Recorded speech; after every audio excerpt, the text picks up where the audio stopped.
Who is this?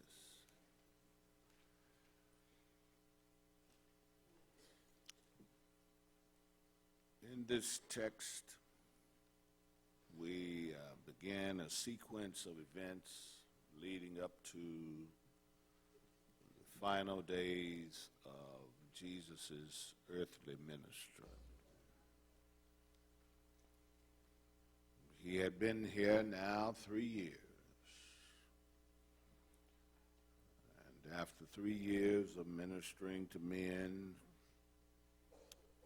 he had now accomplished all that he had come to do. And these now, as you follow the gospel narrative, you read of the final days of Jesus' earthly life.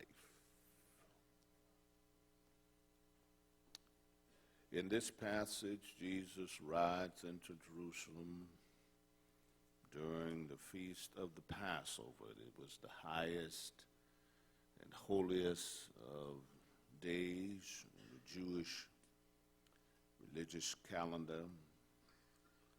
And as he rides into town, he receives homage from the multitude that was following him in procession. Some were before him, some were behind him, and they all were exclaiming, "You've read it, Hosanna,"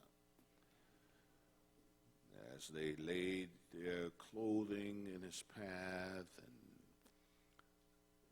cut palm branches from the trees, and they too were strewn in his path as he rides into town in this lowly state upon this donkey.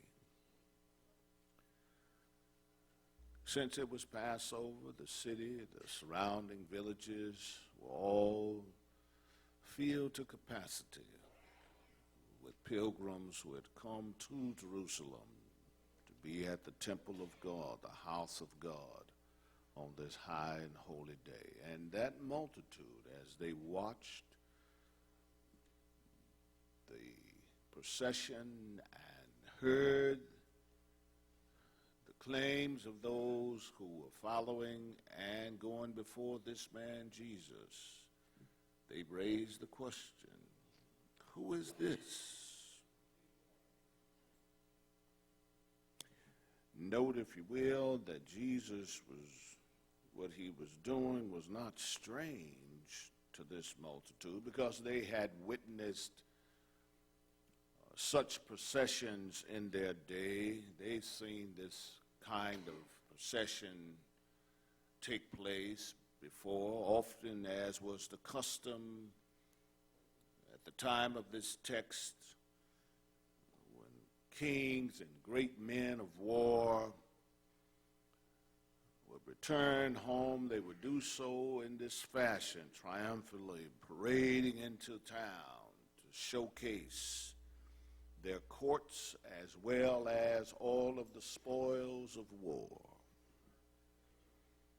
People would line the streets, more so out of duty, to cheer and give homage to their kings and to their conquering generals, much like a ticker-tape parade that we would give today in honor of our so-called national heroes. However, this response to Jesus was not one of duty, but rather out of desire. And in some ways, his triumphal entry, as we call it, was religious mockery of national politics. It was such in the sense that this man, Jesus, possessed no outward signs of royalty or grandeur. There was nothing majestic about his appearance. He was not arrayed in regal accoutrements. Instead, he was only a simple-looking man,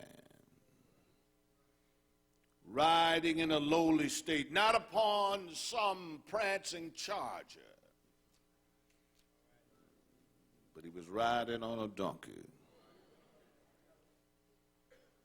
And to their surprise, they being those visitors, those pilgrims, those who had sojourned to Jerusalem to participate in the Passover, to their surprise, this lowly, unassuming man was receiving this praise and homage as if he were some kind of king.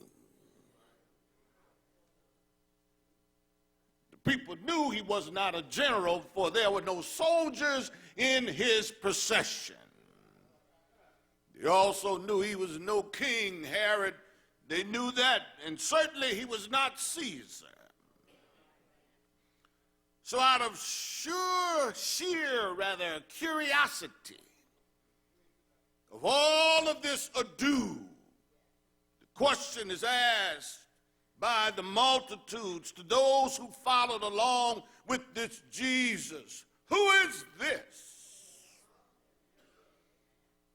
They said, this man is Jesus, the prophet from the town of Nazareth of Galilee.